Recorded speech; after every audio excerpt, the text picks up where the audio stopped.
Is the mic working? I don't know. Because it's slow. Try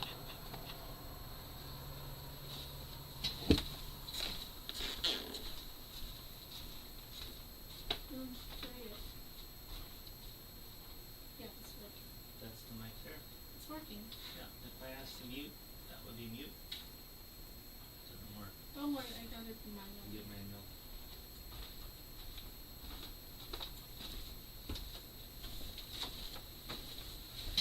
Okay, welcome everyone. Working on DELONGHI today. This one is a nice compact size for people who don't want to take up all the counter space.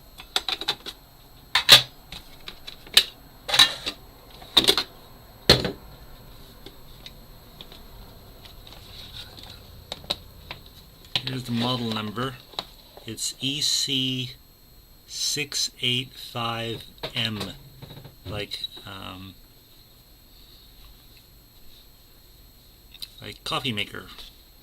So Echo Charlie 685 Mike. The customer brought it in saying that it's leaking, so I'm not going to try to run any water through it. Just going to open it up and see if I can see any obvious signs of where the leaking might be coming from.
Looks like there's clips in there, so I'm going to use tools here that are not going to scratch it up. It's got some plastic pry tools.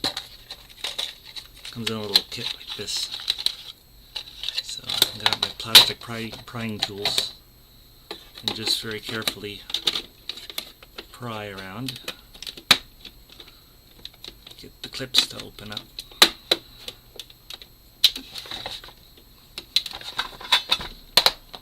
Maybe I'll just leave this over here for a while.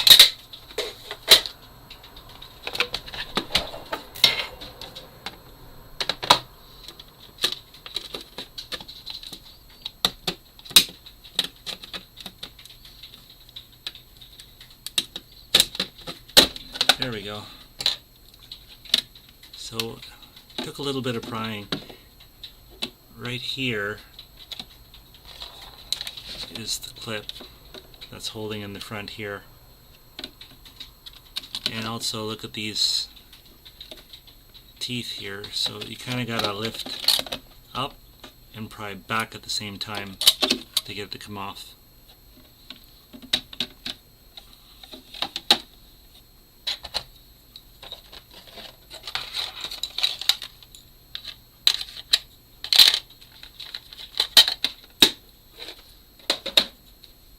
It's another late night, so I got my coffee here. Starting the midnight shift. Thanks for joining me. Now let's have a look. Oh, wow. Well, right off the bat, there's the problem right there. It's a huge crack in this plastic elbow. Well, do we have a spare like that? Oh my goodness, even this one. This one's all falling apart too. What happened to this machine? In order for something like this to happen, I have a very strong suspicion that this tank was full of water, got left in the cold, minus temperatures because it is wintertime here in Canada, and the expanding water in the system probably froze, expanded, and broke these.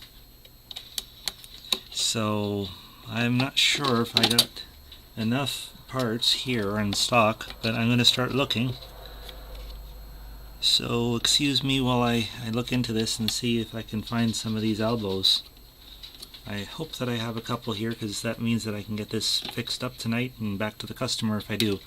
But if not, then that might mean another week to wait for parts to arrive. So I'll start checking the drawers here that I have some parts in.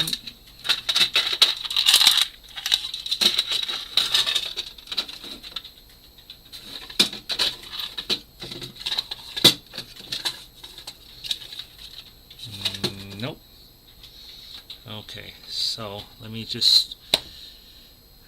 take you guys along for the adventure. What I'll do is I'll bring the tubs over here and I'll set it up here and open up my parts and see what we find.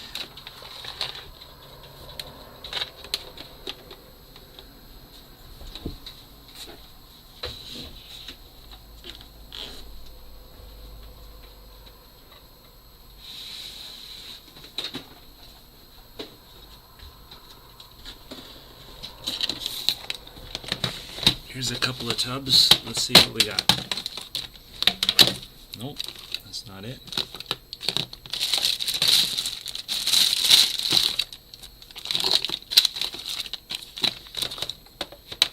We try to be as organized as we can be, but there's just so many parts. It's hard to be really organized.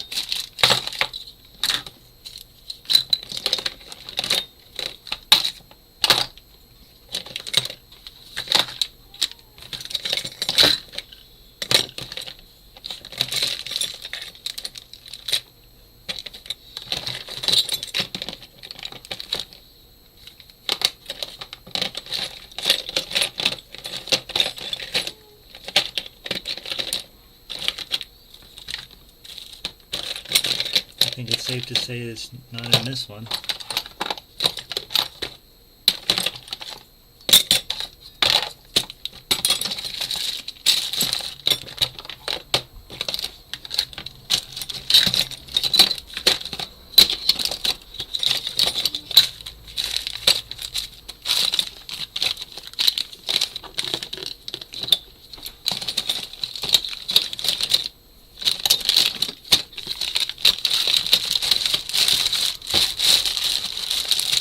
For a minute there, I didn't think I'd get all that stuff back in there.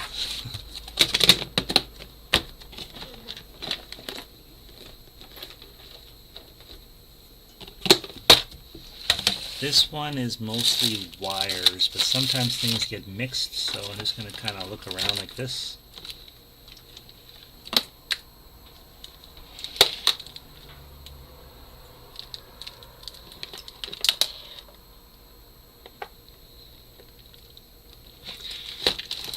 There are some odd little bits and pieces of things in the bottom, so I'm just going to take these wires out. This big tangle of wires.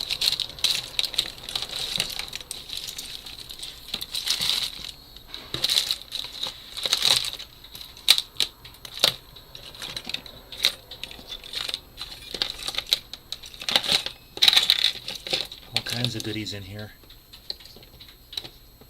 This is actually a PlayStation controller.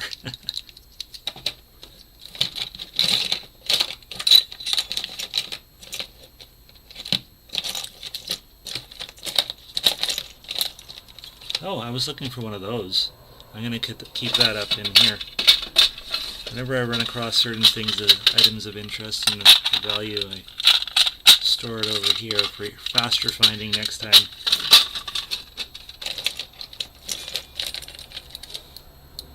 micro switches.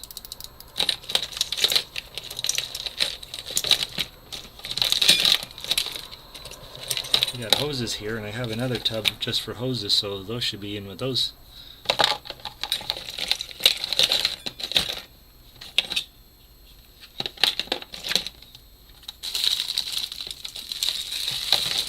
Alright, this video is not about me organizing my parts though, so I'm going to try to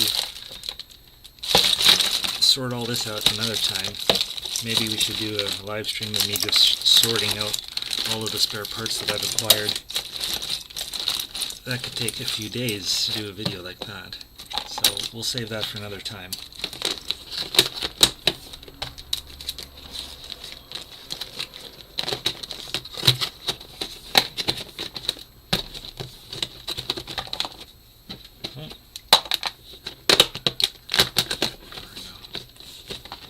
Okay, I got some more tubs. I'll just get a couple more and we'll keep looking.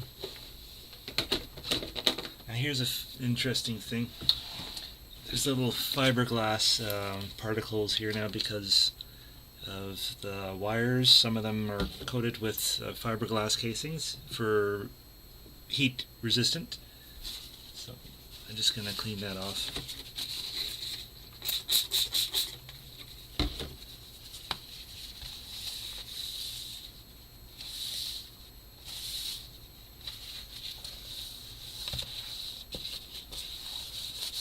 Makes your hands itchy and make you sneeze.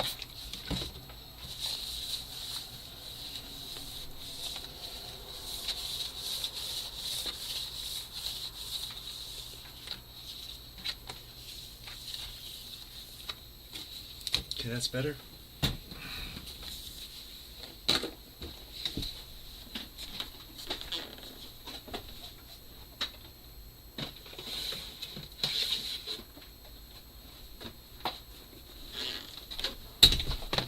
So here's that tub I was talking about for the hoses, but I'm actually going to have to open this up to look for those clips. So let's just do something like this here. Oh look, there's an elbow.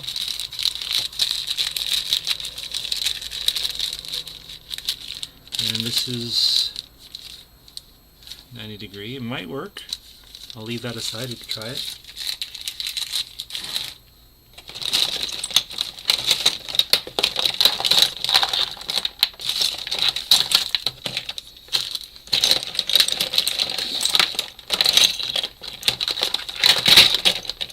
Here's another one of those things here. Actually, seeing how there's one in here, I'll put the two of them together.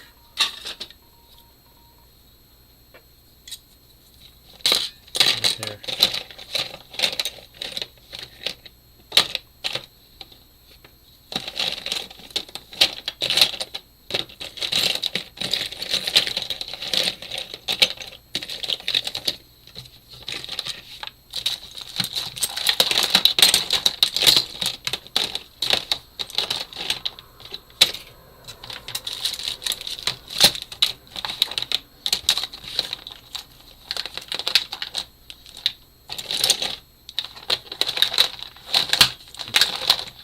Here's more of that fiberglass type of coating. They put it on hoses as well.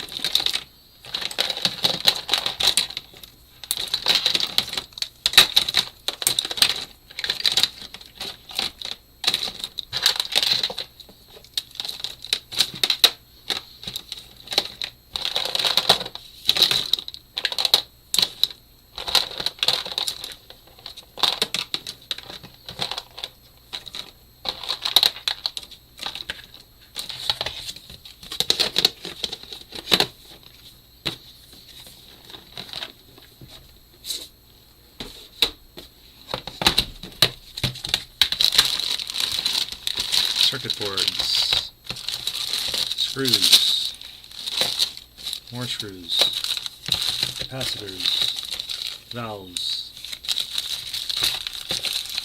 switches,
Well, I don't have any more. That's the only one that I have.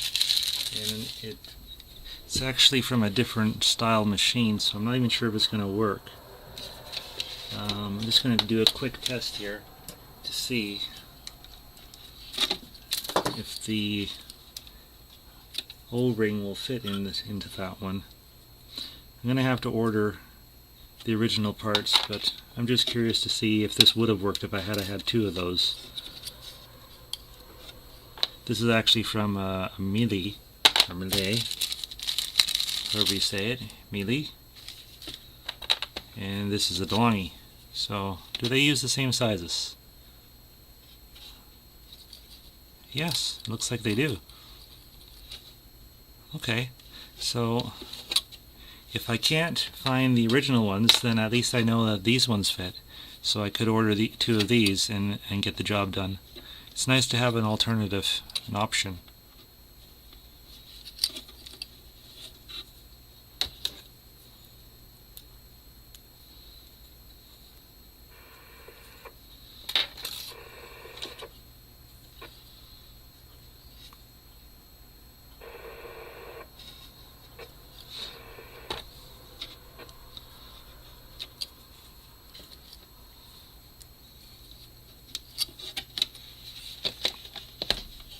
I hope that's all that's broken.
Okay, let me just put the model number in the computer here.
Just checking my suppliers online here to see who carries those parts.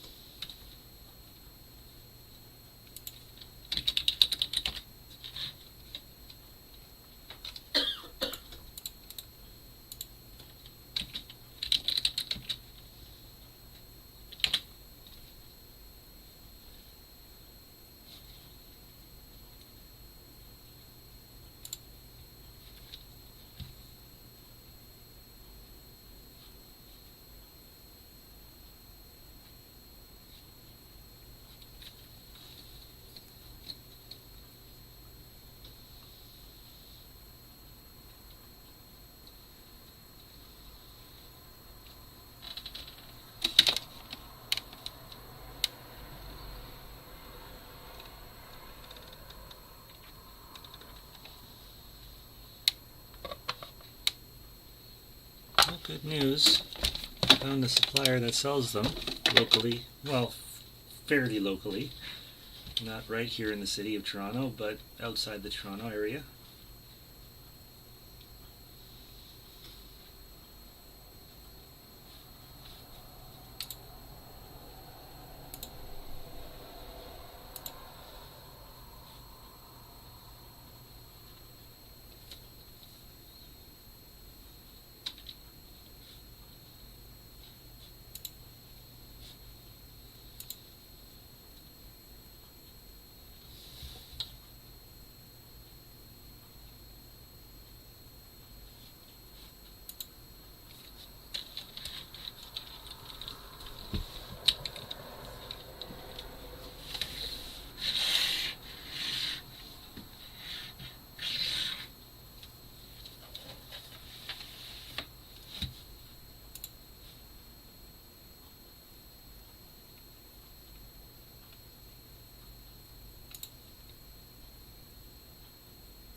Okay, I made a note there for myself, so after I'm finished working here, then I'm going to place the order. Let's keep the live stream rolling here. Now that we know that what we need here, I'm probably going to order up some new O-rings too, because they may have been damaged. So yeah, let's put this one aside for now. But you know what?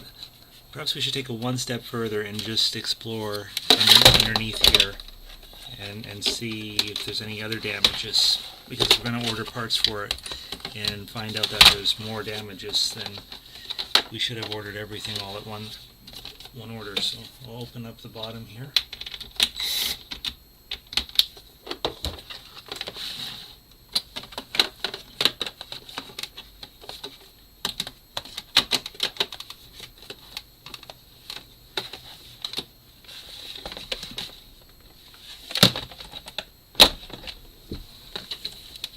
These are special screws. They're probably the Allen key type. Yep, and they are.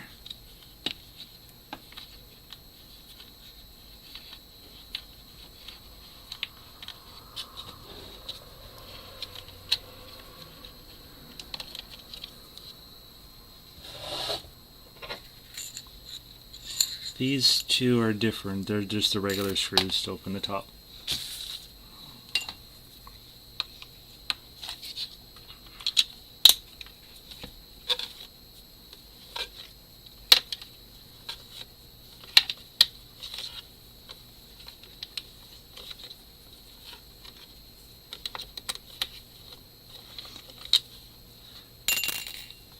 I like to get one of these for the drill, put it in the drill, make it a lot faster.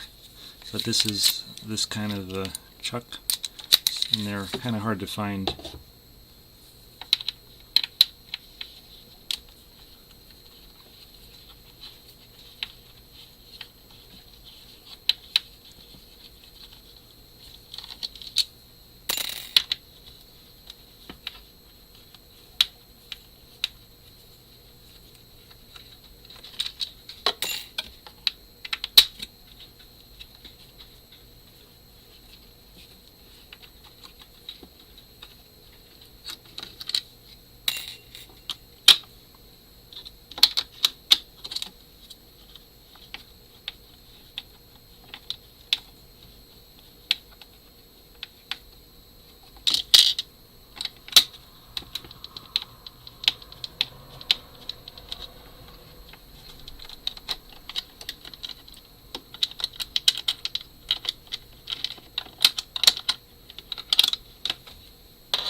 Magnetic screws. And then these two are back to this, and they're short.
Everything under here looks okay.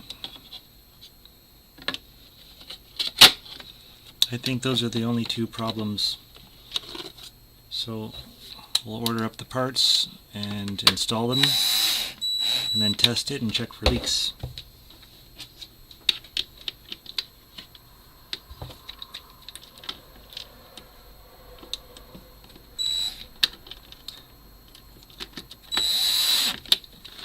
So I'm not going to put all of the screws back. I'll just put one back over here to hold it in place, because when I'm testing it after I replace the parts, I'm going to open it up and look for leaks, see if any water got onto this tray. So I don't even want one drop of water to leak after I'm finished replacing those parts. And the only way to be very sure is to open it up and have a look underneath after you run coffee through it and test it.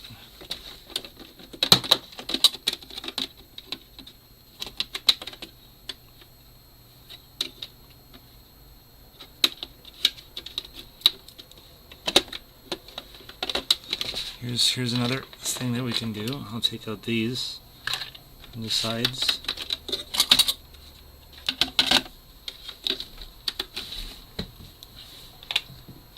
And then this one here, there should be a way to remove this. It's locked in place with this. Actually, let's see.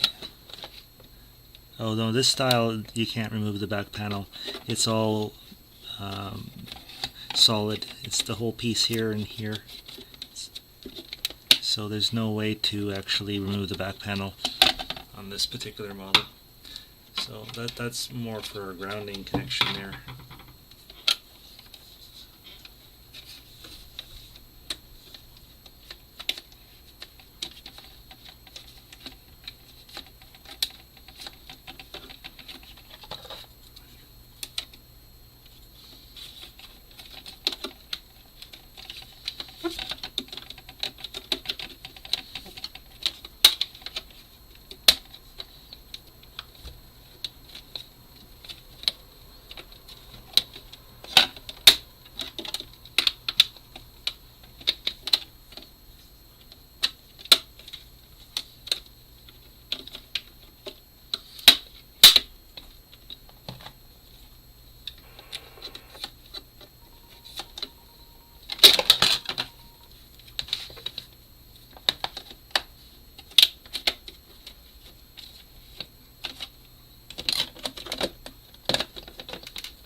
So in cases like this, what I usually do is I'll just put the screws in a Ziploc bag, like this, and keep it with the machine.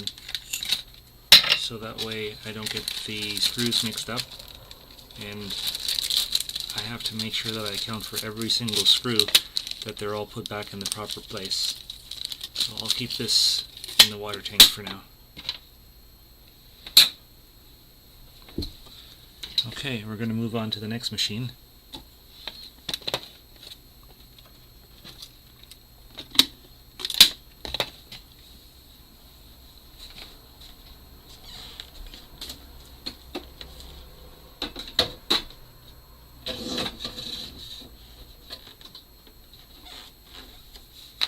For this one, I'm going to remove this water tray. I only use that when I know that there's a water leak.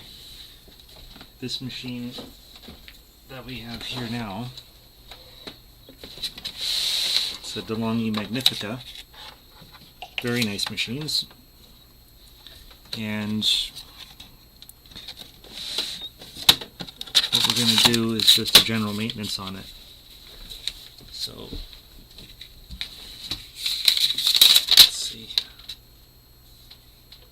yep. Sorry, what's that? The receipt on the top. Yeah, that's just a receipt. That's no personal information on that. We always make sure that we don't show any personal information. This is just a receipt. There's no personal information on it. I'll temporarily remove it for the video though.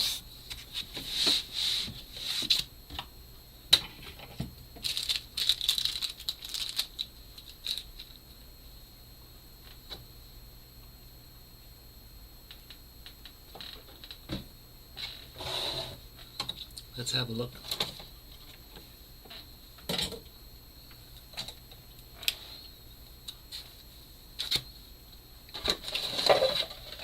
Ooh, coffee grinds everywhere.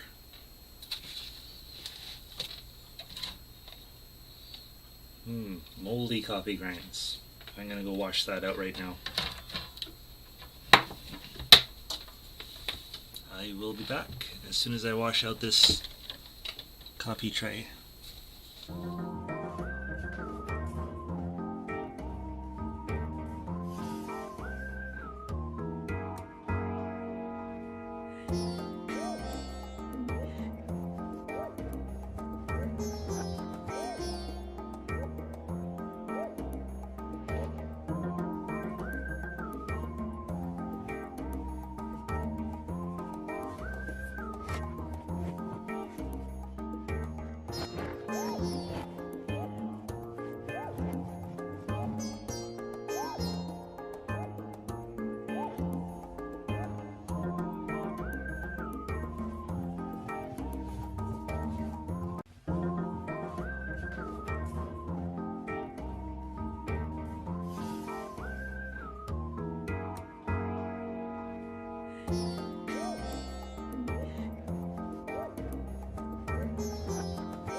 Okay, I'm back.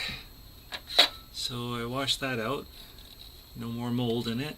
And the tray I washed it out as well, but there's still some stubborn stuck-on coffee grains. So once I start testing this and the hot water drips in here, that's going to soften that up, and then I'll wash it again after. So it'll be like new. But for now, that's good enough. And inside here, if we'll go to this camera view here, you might be able to see that there's some coffee grinds in the bottom. Now these coffee grinds look fresher, so what I'll do is I'll turn the vacuum on a low setting and just carefully vacuum all that out. This is removable. And I'm going to show tonight how to open one of these up and maintain it.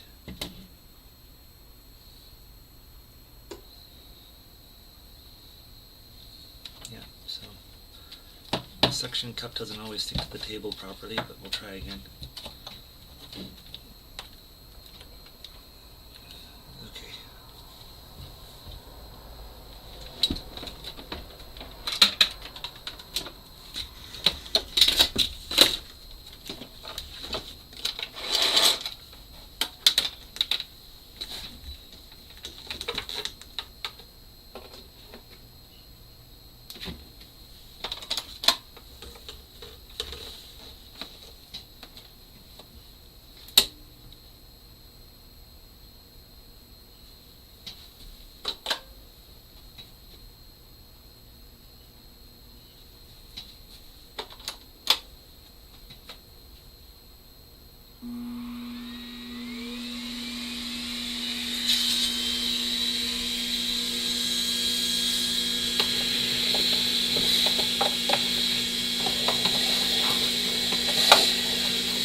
Just got the vacuum turned on to low settings so that way it's not too loud.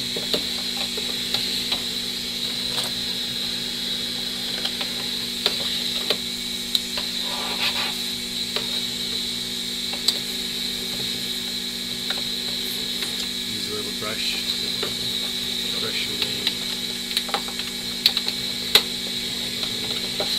coffee crumbs.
What I like to do as well is I like to take a little mirror and just look up underneath in there and make sure that everything's okay, nice and clean. Nothing is needing maintenance. Don't know how well you can see that on the camera, but I get a really nice view of everything, and it looks clean and good up there, no problem at all.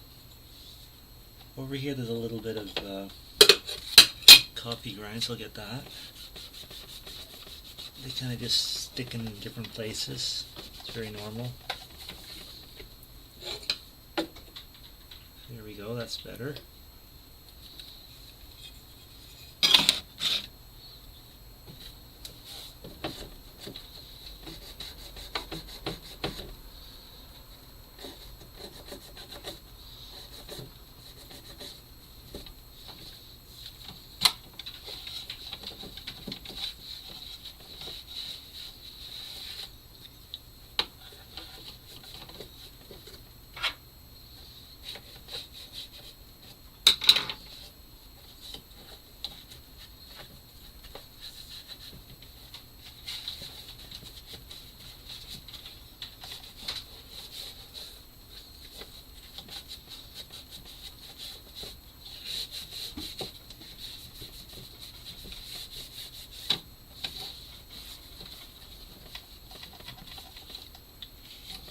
It's important to do this every so often to your espresso machine, clean it out, sanitize it, because you don't want mold growing in it.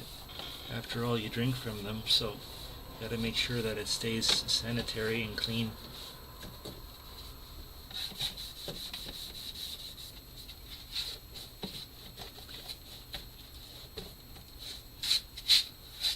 There we go. So now I'm going to take this over to this kitchen sink and just wash it out, and then I'll come back and we'll talk more about this.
Just going to move this off the table for a little bit.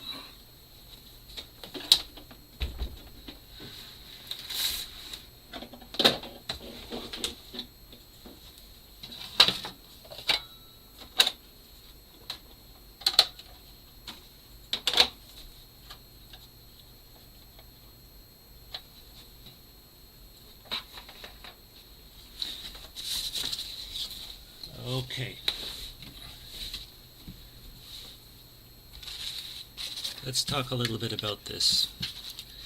It's very important to keep this maintained. If you push down on here, it should be easy to push down on, and it's not. And if you pull down on this circle, it should be easy to pull down, because that's all attached, and it's stuck. You have to really push really hard. That's not good. That's going to damage the motor in the machine, and you're probably going to hear it struggling and maybe even smell it overheating and burning. So what we have to do is we have to open this cylinder up and clean it out. There's a snap ring around here. It's just made out of plastic, so you have to carefully remove it like that. And now this part comes out very easy, and then this part here, you want to push it upwards and take it completely out, and then wash again around here and inside around there.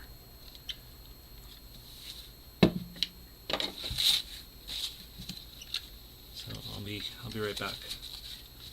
Just going to quickly rinse that out.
Okay, so washed it out.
be careful not to over tighten that.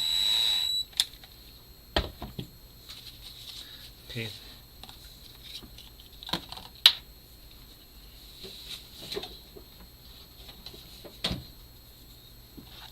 Let me take some food grade grease and go around the O-rings.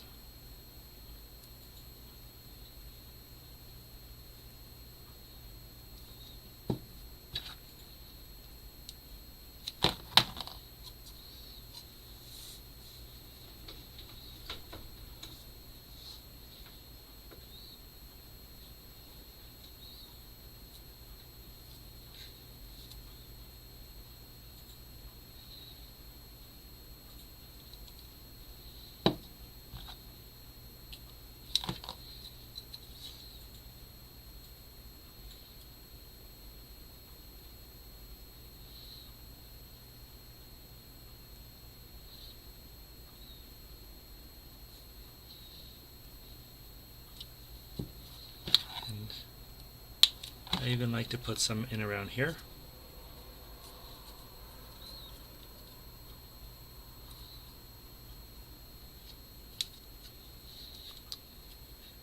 And now you have to pay attention to how this looks at the bottom here, to put this, to match this when you slide it back in. If it's this way, it's not going to work. It's got to go this way.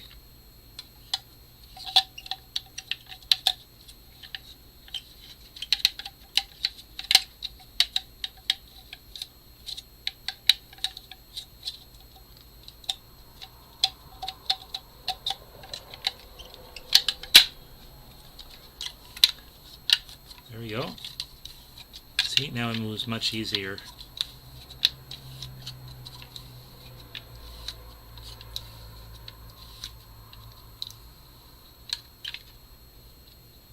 Then we can put this one back in.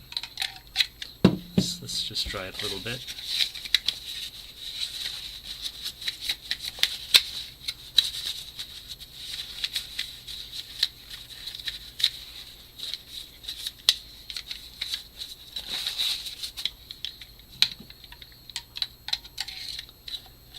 And again, this circle goes where this U shape is, and it won't go this way, so you can't really get it wrong. But the tricky part, if there's any tricky part at all, would be putting this clip back, because of where the clip is. It'll only lock in one way properly. So let's try it this way and see what happens. There we go, that looks good, but let's try it. Yep, that's how it goes. If I had that wrong, this whole thing would just fall out again. So that's how you know that you got that clip back in the proper way. It's so easy now, you could even use your little finger to just go like that. See? Easy. That's how it should be. And then this sweeps over the coffee puck afterwards.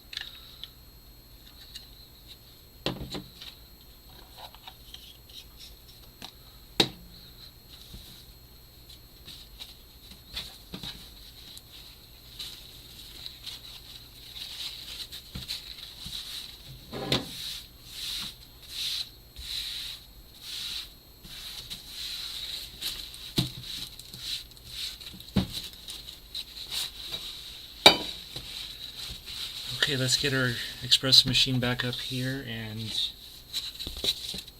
here at Appliance Healer we like to do things 110% as often as possible. So I'm going to open up the panels even though it's not really required for a general maintenance, but I want to look inside, make sure that there's no leaking, that all the O-rings are good, the tank, that there's no rust on it, stuff like that.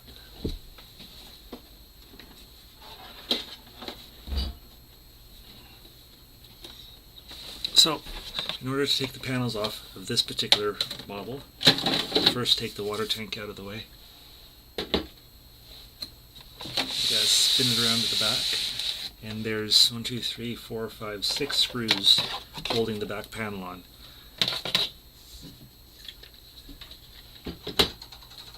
Let's remove those screws. It's just a regular style, I believe this is called a Phillips head. Like that. and you don't have to worry, they're all the same length.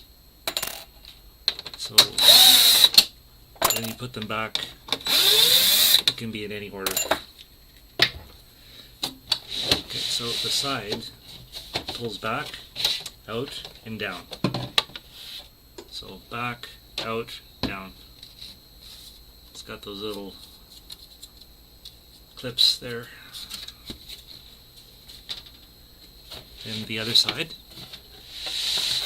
same thing, back, out,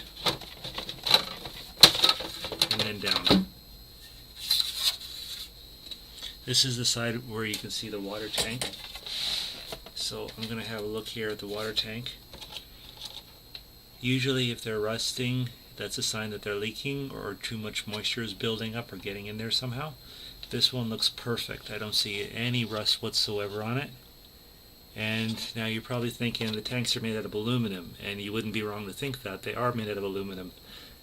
The part that rusts is the bracket that is not aluminum, or the screw heads. Sometimes the screws will rust as well if they don't use the right screws.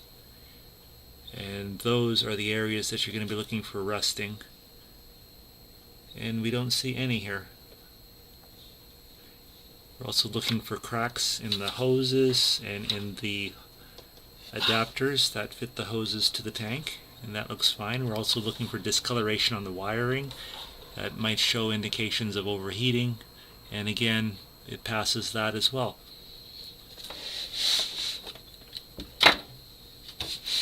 Let's have a look at the back. Always take a quick look at the panels too to see if there's any signs of overheating in certain areas or splatting of water. Anything like that will indicate a sign of where there may be a lying issue. And this looks pretty much spotless. It looks like factory new. Okay. We get a much better view from the top camera, so I'm just going to carefully angle it like this. So we can see here, this tank is for the steam feature and the hot water feature. It runs through here and heats up as it's heating. So again, you're looking, I'll use this green thing as a pointy stick. You're looking on these wire connectors for discoloration, signs of overheating, and it all looks new. So we have no overheating happening here. Even down here on the motor, this is the motor that would have burnt out if we didn't do something about that brew head, how it was sticking. This motor would be overworked and could possibly burn out, and it's not an easy job replacing that motor.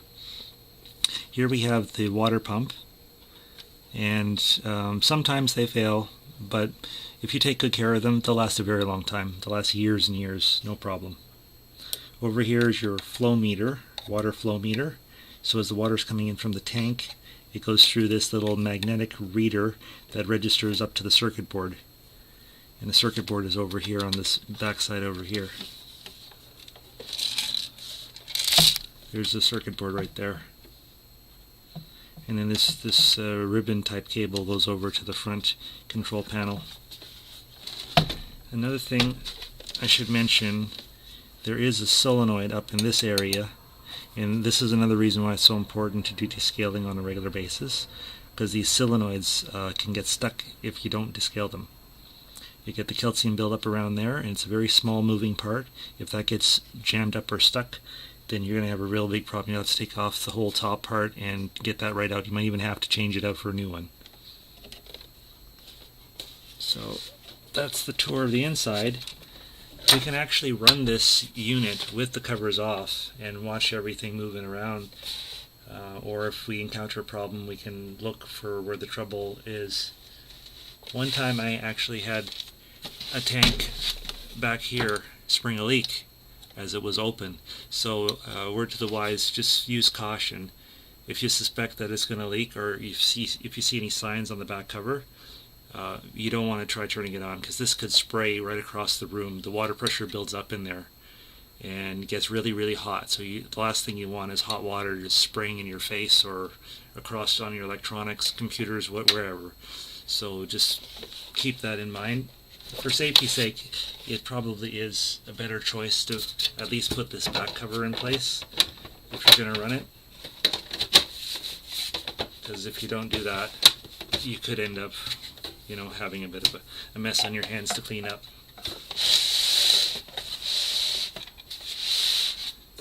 So let's go ahead and get this thing somewhat back together and run some testing and do a descale on it.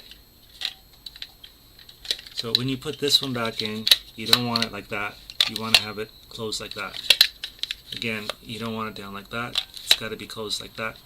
And this is flush with the top when you put it back in. It's kind of common sense, but I thought I'd just mention it anyways. And you can't take that out unless this is out of the way.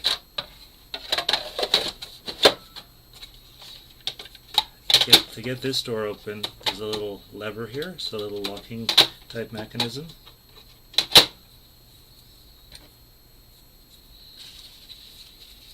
Some coffee grinds here I missed with the vacuum. It's not a lot, so I just brush them onto a tissue. It's a damp tissue, so it'll kind of hold them. There we go, and dust it off in there. Have a garbage can down underneath.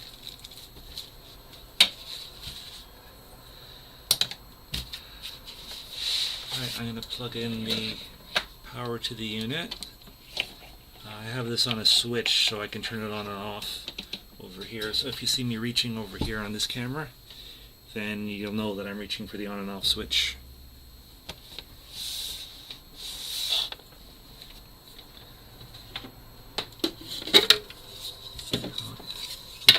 Just so happens that I got some descaling solution already to go here. So I will use this. It can be easier if you pre-mix your descaling solution in some kind of a container. You just put it in there and shake it up rather than having to get in there with a spoon and stir it. Because I find that if you don't stir it well enough, you're going to end up with a film on the bottom of the solution, and that's going to be hard to clean out after.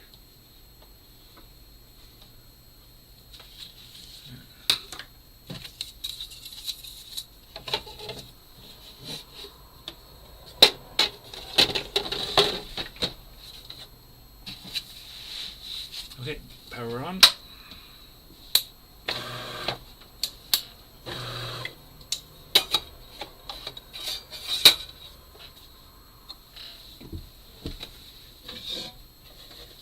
Descaling, I actually like to use one of these, but this one won't fit underneath.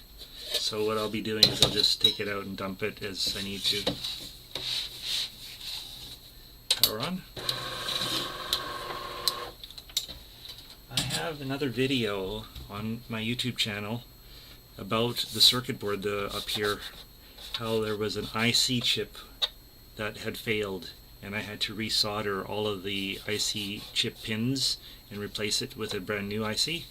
So if your DeLonghi Magnifica is not functioning when you hit the buttons properly, you might be experiencing the same problem. And I actually have a whole bunch of leftover IC chips, so if you're in need of one or you don't know where to get one, I can recommend a good place to buy them from. There's lots of people living all over the world, and you know, obviously they can't get their machine to my workshop, so I would be willing to advise you if need be, but you do have to have some background in soldering skills in order to put one in, and you can see how complicated that can be on the video on the YouTube channel. So just look for that video and you can see what I'm talking about there.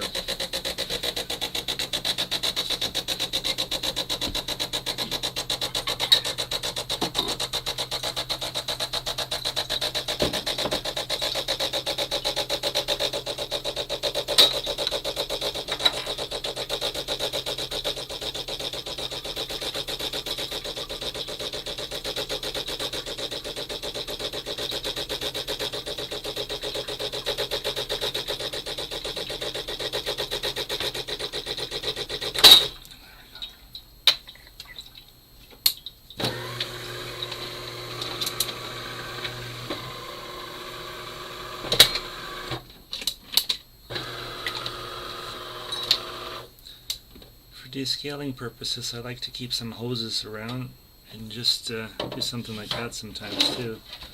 It helps so you don't always have to be emptying the buckets. So we'll just kind of keep this one like this, and then this one I'll just keep going back and forth like that. Simple enough.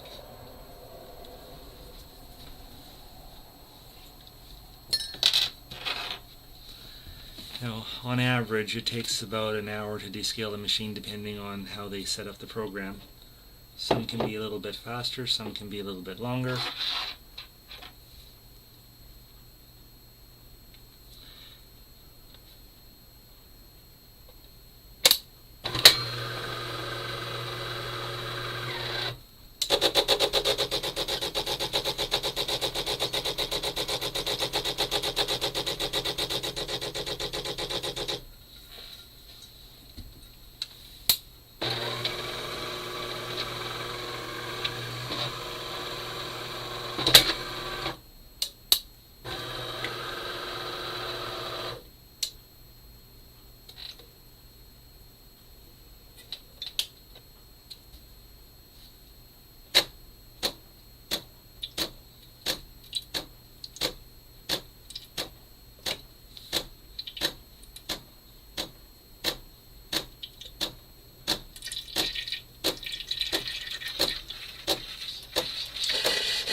I'm just running some water through it right now to get it heated up and to get some of that descaling into the tank before I actually start the descaling cycle.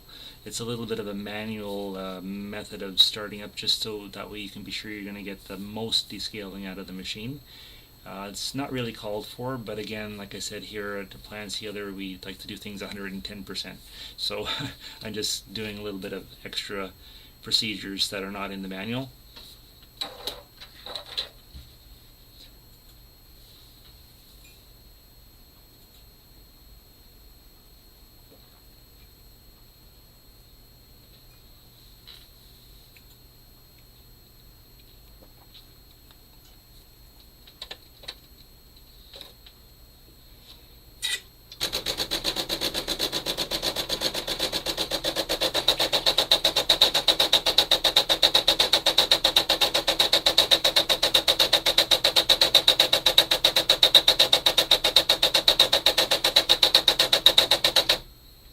So let me just take a moment to explain a little bit here how this works. When the descale light comes on, it's basically asking for descale, so you just put your solution in and go through the normal procedures for starting the descale cycle. But what I'm doing is I'm running it so that way it's getting the descaling solution in the machine and activating it with extra amounts of heat just to start off the process. And I'm doing that by running some water through the steam wand and by heating the steam tank. I have a meter off camera view over here, and basically it tells me when the heater tank is getting power and heating and when it's not. When it's drawing amperage, then it's heating, and when it's not drawing amperage, it's just sitting with the hot water. So when I want to get it really hot, I put it into the steam mode and turn it over to steam, and now I can read that it's drawing 8 amps on my amp meter. So that citric acid in the water is really getting active now, and it's really starting to eat away at the calcium that's inside that tank. And then I rest it.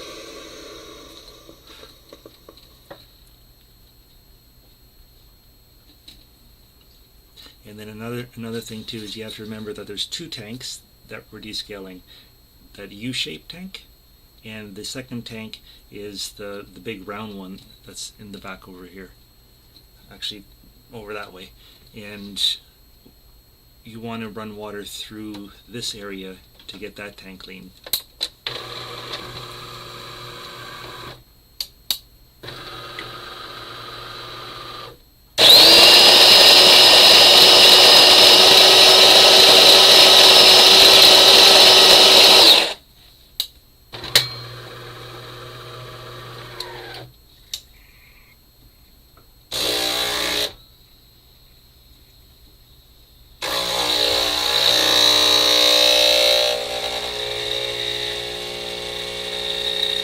Same time I'm testing to see how strong the pump is.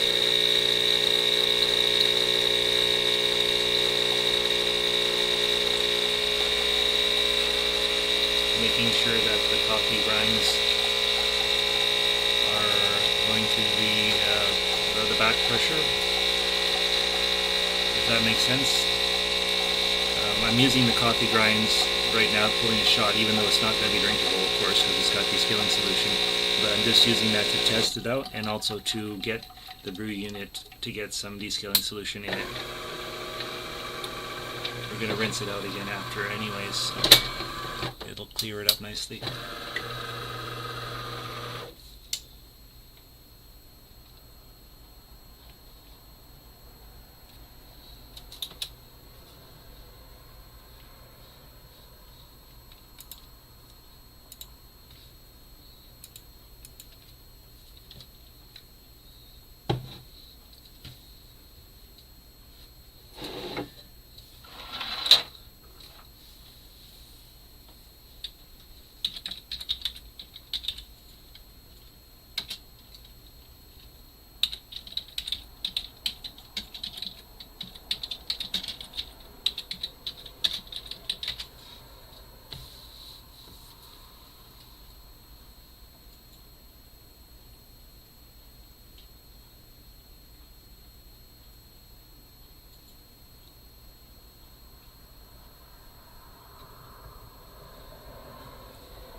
You hold in onto this button until it stops blinking, and then you activate.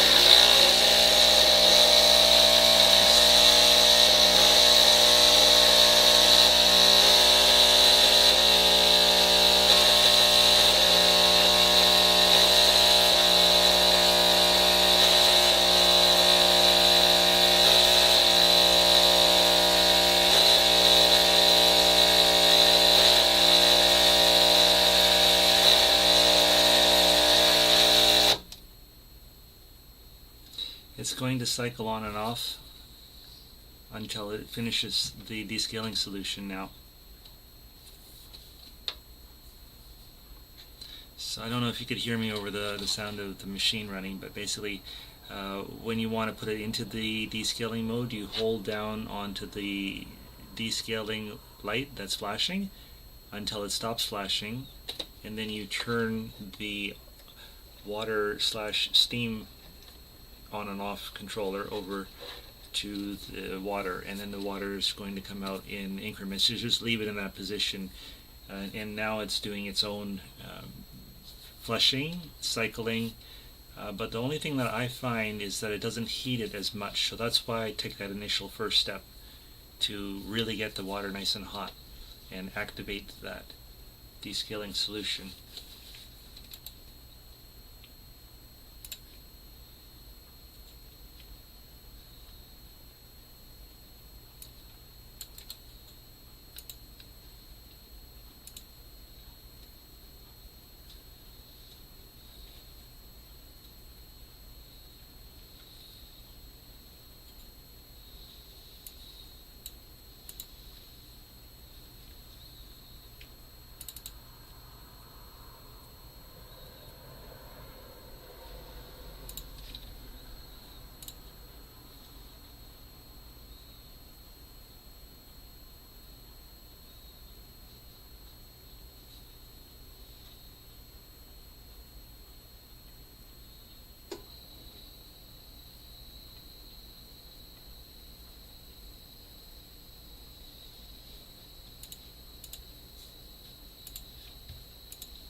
Meanwhile, this is descaling. I'm just doing a little bit of scouting about on the internet here for the part for the other machine, just trying to make sure that I can find a place that has a reasonable price, so that way the customer can save the most. I can buy it from just anywhere, you know, it really wouldn't affect me, but I want to try to make sure that I get the best possible price with the best quality product.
Don't be caught by surprise when this machine kicks in again to run more water through. Sometimes I get so in tune with what I'm reading on the internet here and looking up parts and things that I forget that this is even on.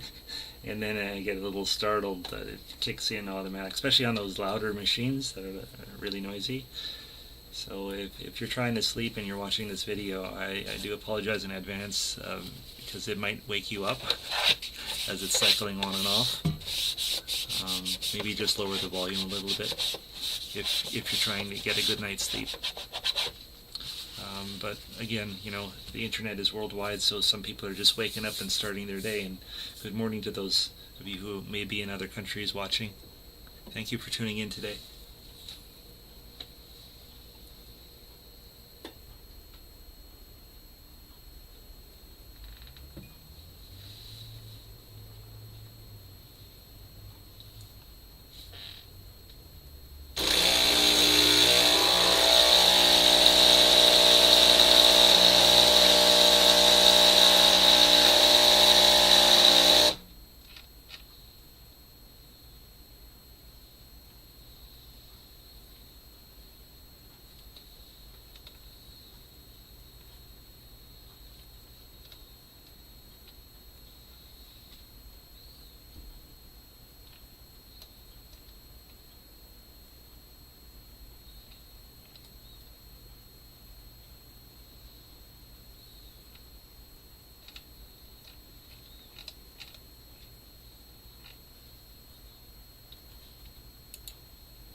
Excuse me.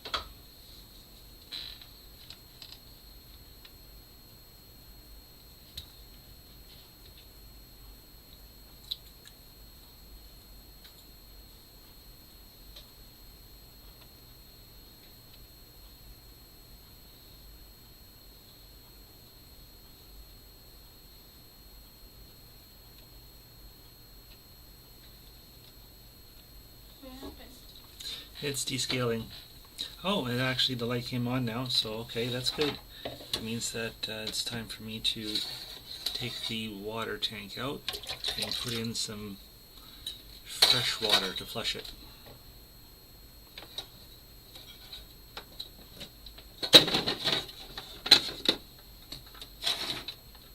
There's always going to be a little bit left over in the bottom, so what I like to do is just save it, and depending on what I'm doing, I don't really want to use this on another machine, but what I'll probably use it for is if I need to boil some parts, like a tank that has some bad calcium buildup on it.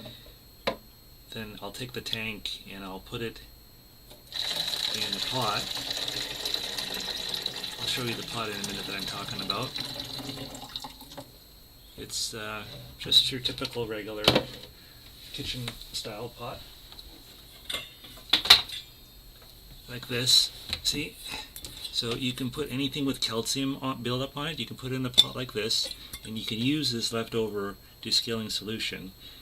Just fill it up, you know, over top of whatever it is you're trying to decalcify, and you put it on simmer on the back burner, and you watch over it, like don't leave it unattended, and you'll see how effective this citric acid can be at descaling anything. And I have another video on that actually on my YouTube channel, so if you scroll through the videos section, you'll probably come across that. You'll probably see this very pot right here, and how I'm descaling like the solenoid valves and things. This is very interesting how it works.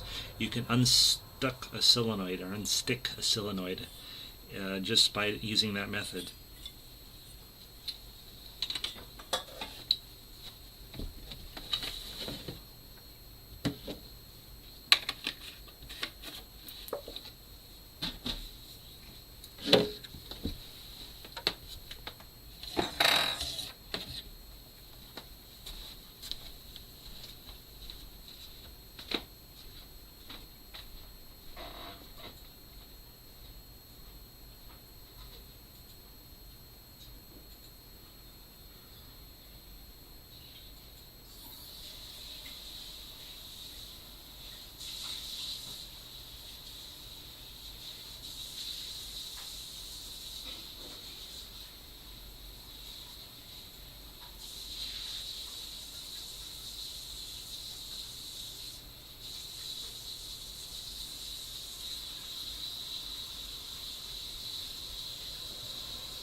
I took a few minutes to wash the tank because you don't want to just like put fresh water in it without washing it. I mean, you could, but there would be leftover citric acid descaling solution in it, so you're not really rinsing all of it away if you do that. So you got to wash it out with some warm soapy water, and then you fill it up with some fresh cold water. Put it back in, and get that hose ready because it starts up right away. I should have turned the valve off while I did that, but sometimes we forget things like that. Not a big deal. There's just a couple of drops of water here. Easy to tidy up.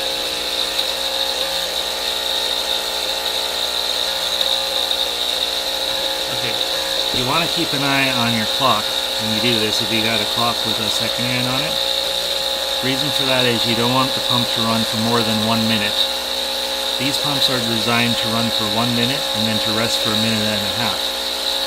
So what I like to do is I like to run it for about 40 seconds or 45 seconds, not even up to the full minute, and then stop it. So let me just stop it right now, and we'll let the pump rest for 1.5 minutes, because that's what you're supposed to do. If you let it all run out now, it can potentially overheat the pump, overwork the pump. Mind you, there is no back pressure on it, so it's not really pushing through a coffee puck, but it's just better to take it easier on these pumps than having to spend a lot of money trying to replace them.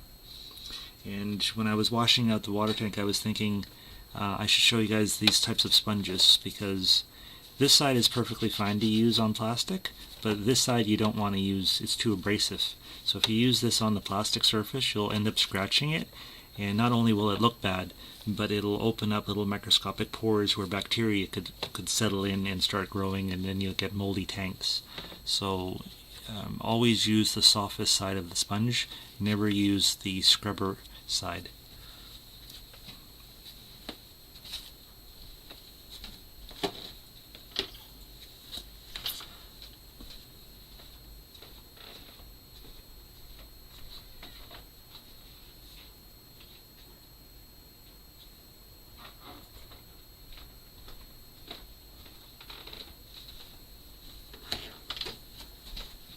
Okay, that's been about 1.5 minutes, I think.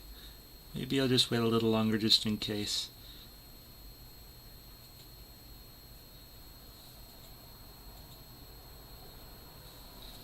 In fact, what we can do is we can even use our phone devices if we have.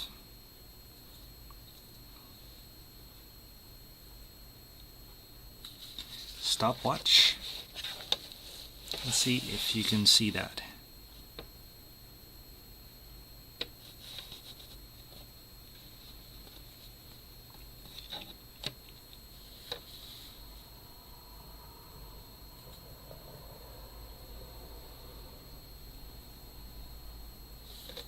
I think the camera is actually this way.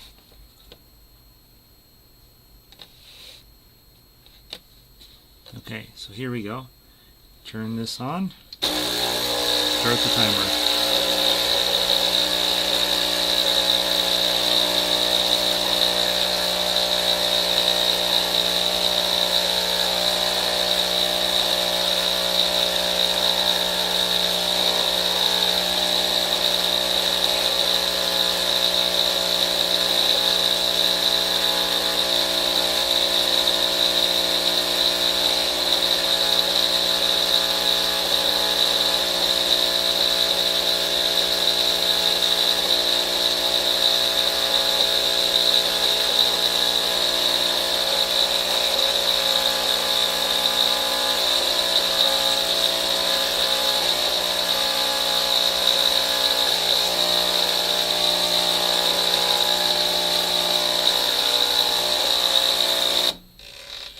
Okay, like I said, I don't like to go to the full minute.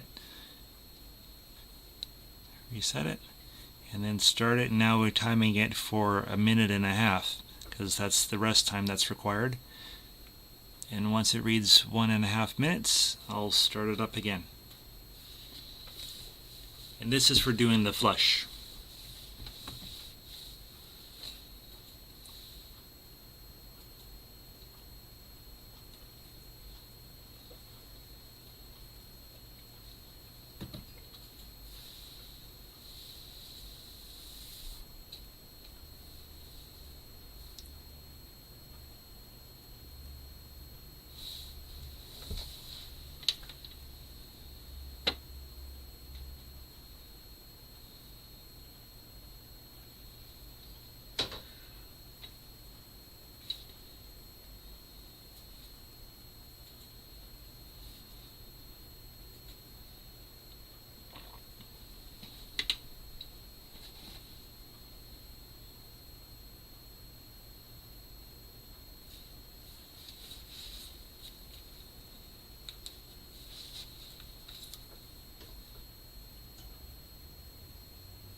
Okay, look at that. We're at 1.5 minutes there, so we'll stop that. Start.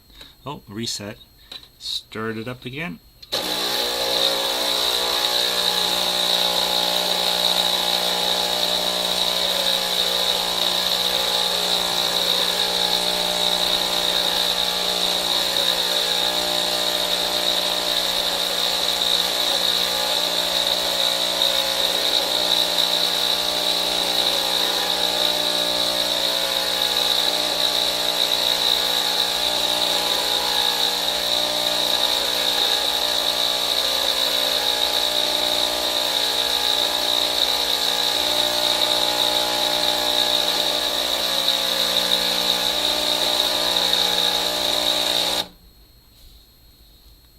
Okay, we didn't run out of our timer, we actually ran out of our water, which is perfect, because now the descaling cycle is complete.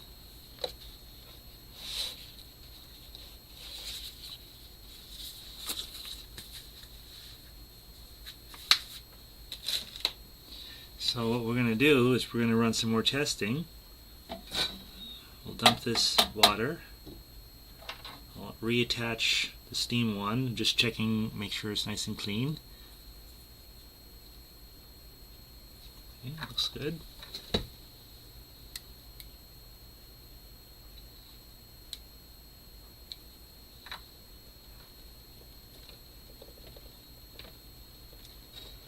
There.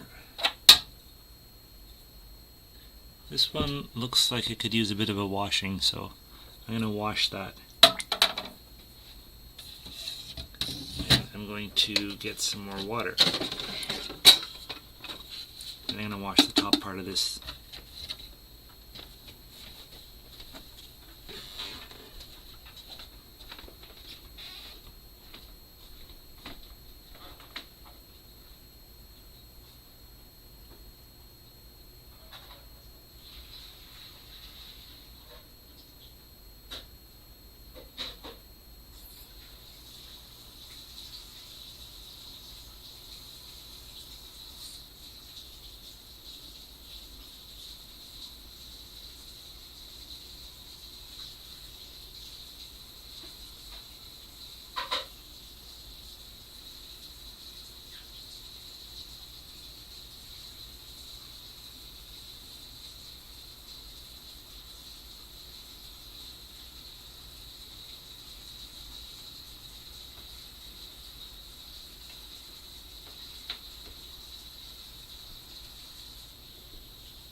back again. Got the water tank ready to go over there, but before I put that in, I want to just turn this around and have a look and see how the machine is. Make sure that nothing leaked anywhere. And I'm going to put the panels back on. Be careful not to touch any wires because it's still on. Let's have a look here. Normally, if this tank has a leak, I'll use this as a pointer. It's non-conductive. So if this tank has a leak, it will run down onto this drip plate, and gravity will just pull the water back this way, and it'll run down here. So you'll see water running down here. And same thing with the pump. There's this little rubber. I guess you can call it a guide for the water, and it'll trickle back this way, and then there's a hole where it'll run down through that hole. You can see the line going down through there, and it'll run down here, and you'll see water trickling and building up here if there was a leak. So this machine looks like it's brand new, really. There's no leaks, there's no rust, there's no mold in the lines even. Looks good. There's a filter over here, and if you look at the filter, there's no buildup of coffee beans or grinds. Sometimes that will get in the water tank and then it'll get stuck in the line. So there's no signs of that either. This looks really good. Whoever owns this machine has been taking real good care of it, and I'm sure that they're going to enjoy the use of it for many years to come. This is one of my favorite machines, actually, and I really enjoy working on these ones. So now that we've established that everything inside there is good, we're going to put the panels back on very carefully, because again, I got the power still on.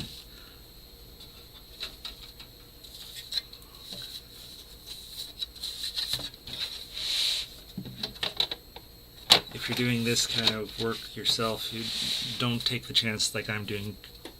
Take the power out before you're doing anything on it.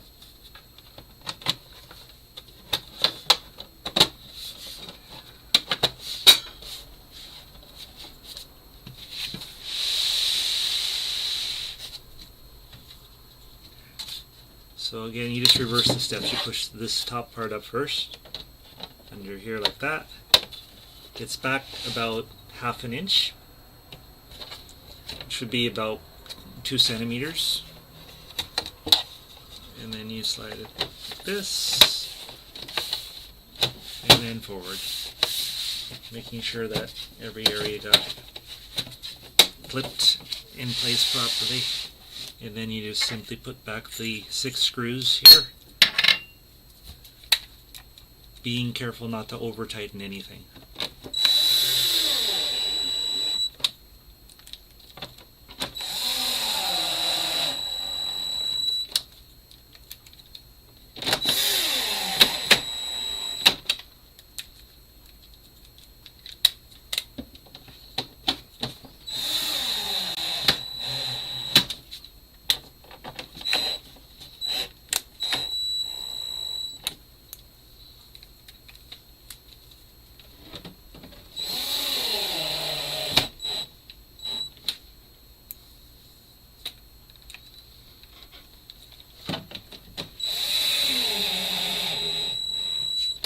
There. So the covers are back on now, and I just wipe this bit of water out of the track here. A little bit of calcium buildup, and that's very normal. In Toronto we have calcified water. Countryside is even worse, so I guess they're doing something right. It's not so bad, but it gets in the machines, it gets in the kettles, so we gotta keep after it and clean it all the time.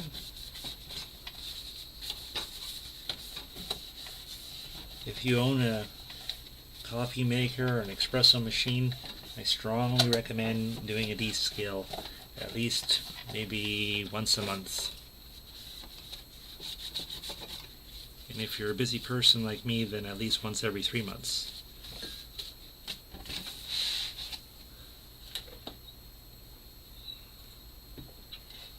Here we go, fresh water. And, oh, I think I forgot to bring the other tank over, because there's this part that goes on the steam. I'll just run over and get that.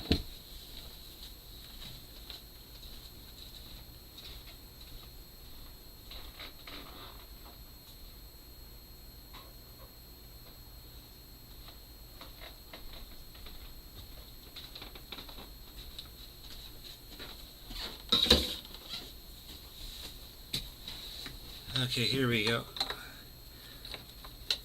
Now, again, you can use this food grade grease.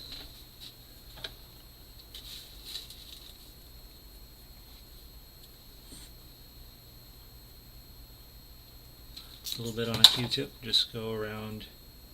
There's an O-ring here. If you keep these O-rings lubricated, it keeps the moisture in them. They won't dry out as easily, and they'll last a lot longer without any leaking. Especially in areas like this. I see them wear out all the time. And then if you go to take this off for washing it, it's just so much easier. Okay, so first things first, we'll test the steam.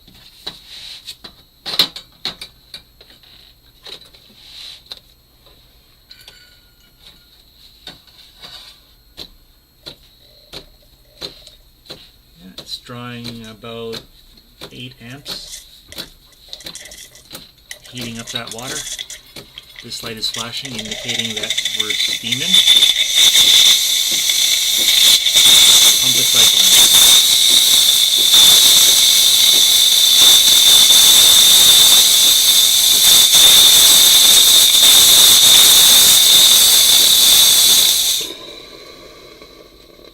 in. Awesome. That's working good. So we'll run some water through there now. Leftover steam will just come out.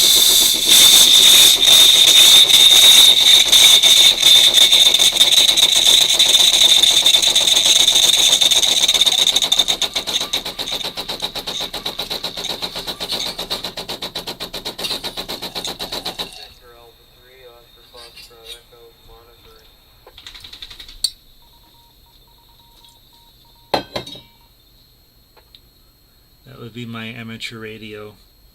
I have it in the background. Sometimes people will come on there and talk late at night or in the daytime, whenever. It's a form of hobby for some people. Before the internet was popular, people used to use amateur radio for communications, and it's still a hobby for some people, like myself.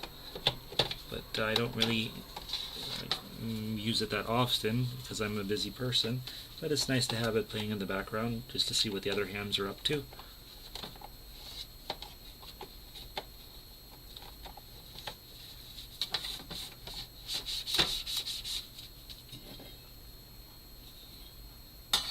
Okay, so now we know the steam in the water works fine. We will check the grinder setting. And, oh, there's some beans there. Let's let those fall down. Okay, so the grinder is set to number, looks to be about a 3. Yeah, that's a middle setting. Let's just try it at that and see how the puck is going to come out. We have this adjustment here, adjusts how much water. You can go a lot of water, half water, or little water. Little water is usually about 1 ounce, depending on the coffee and the grind setting. If it's a very fine grind setting, you might not even get the full ounce, because that water has to push through the coffee grinds. So I usually like to do about half a cup when I'm testing. And the beans, this one here adjusts for minimum amount of beans and a maximum amount of beans. So again, let's just go with the middle and we'll give that a try. Let's see.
that looks really good.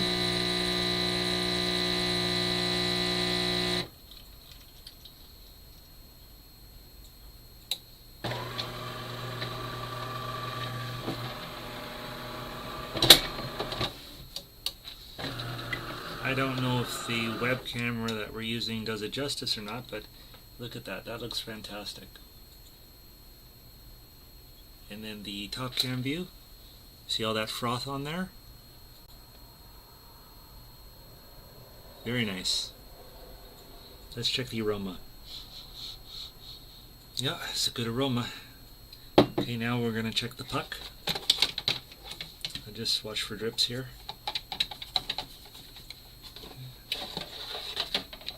Take this out, put this back to collect the water. Alright, that's what I like to see right there. Nice solid puck. And check the grinds. Yep, that's good. That's exactly what we were going for.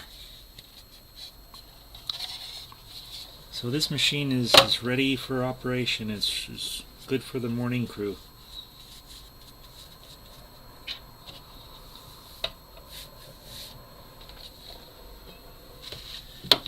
All I gotta do now is just final washing of the trays and dry everything so mold doesn't grow, and it's gonna be good to go. So what I like to do is just power it off properly, and usually a lot of machines, they'll just run a little bit of water through here. So let's see if this one's gonna do that. Yes, it will. You can hear that brewing unit in there. And then it just does a flush. Now, the reason why the machines need to do this is to avoid buildup of coffee in the nozzle. If they don't get to flush before shutting them off, then typically they'll build up a lot of coffee in the nozzle, and it could even block the nozzles. So you'll get one that's giving up more coffee than the other side.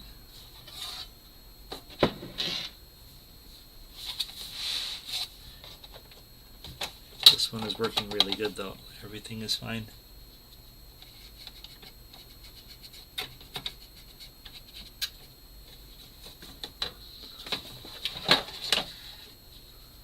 So there's this back area where water can drip. So I'm just going to put this tissue here.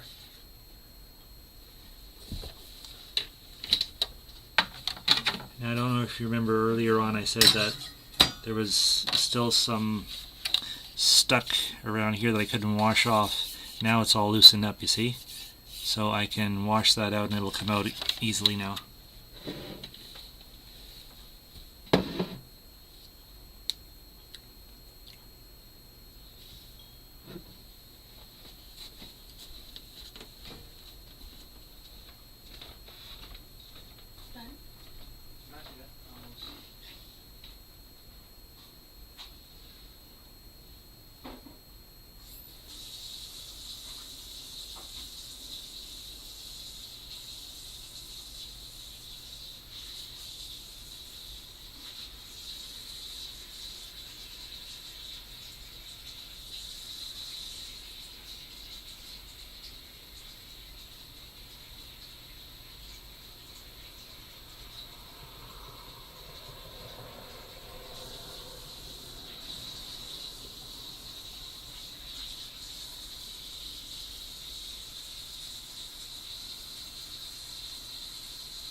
It's really important to be careful when washing this not to break this part here, because this part pushes on a little micro switch, this part right here, and if that gets broken and the micro switch doesn't get activated, it won't know that this is in place and the machine won't run. So be careful not to damage that.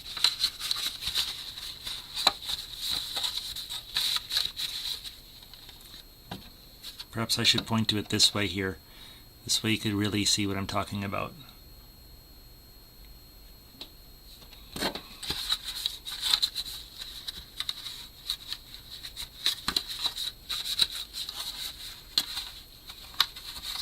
If it does ever break, you could always get like a 2-part epoxy glue and glue it back into position, and that should be strong enough to make it work again.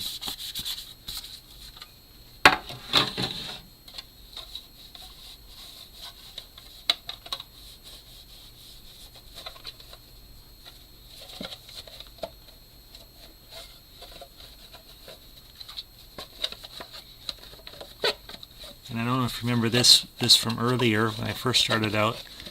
It had a lot of dirt and moldy coffee in it, so now it's got it nice and clean.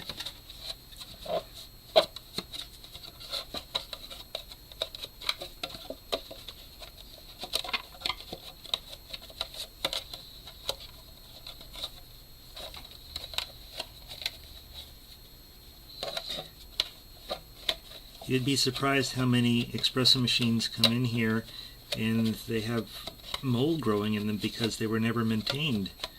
It's a very common thing. People think that the automatic ones require less maintenance, but actually they require about the same amount of maintenance as the manual ones. So something to think about when you're buying an espresso machine. It's nice to have all the automatic features, but even though it's all automatic, it still needs maintenance.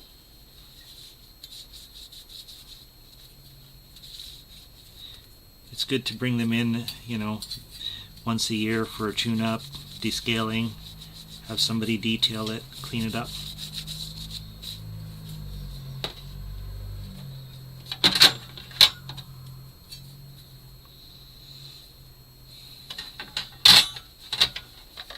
This actually has only one proper way of going on. I was trying to put it this way just a second ago, but there's this little cutout in it here. And this cutout has to line up, so this has got to be the top always. You can't turn it around. It just won't go back that way. And there's usually a little red floating device in the center here. This one is missing. That's how it came in. So somebody probably took it out for washing and just forgot to put it back in. What that does, it'll tell you when the water level builds up too high. It'll come up here and poke through the top, letting you know that there's too much water and you have to empty the drip tray. So there we go. One nice clean machine. I just need to empty out this water tank. It's turned off, so I can unplug it.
One more tip of the day I'll share is after doing a job like this, typically I'll rinse the water tank out with really hot tap water.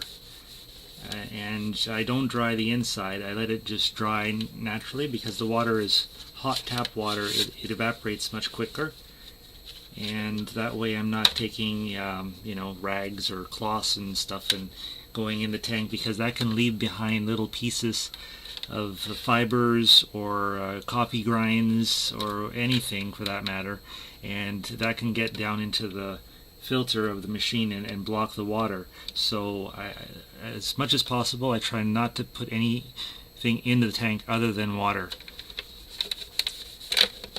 So as I'm drying it with the outside, you'll still see the little water droplets on the inside, but those are going to evaporate because it's hot water. And I just kind of like leave it like that overnight, and then the next day when I come to it, it's all dried out.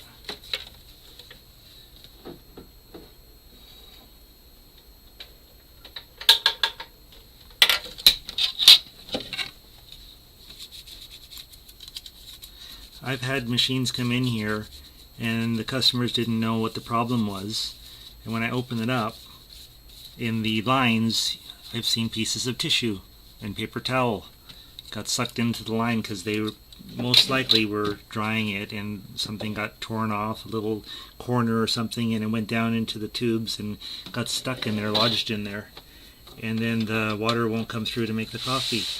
So coffee grinds as well is another thing. You want to keep the coffee grinds from getting in the water tanks because they're another problem.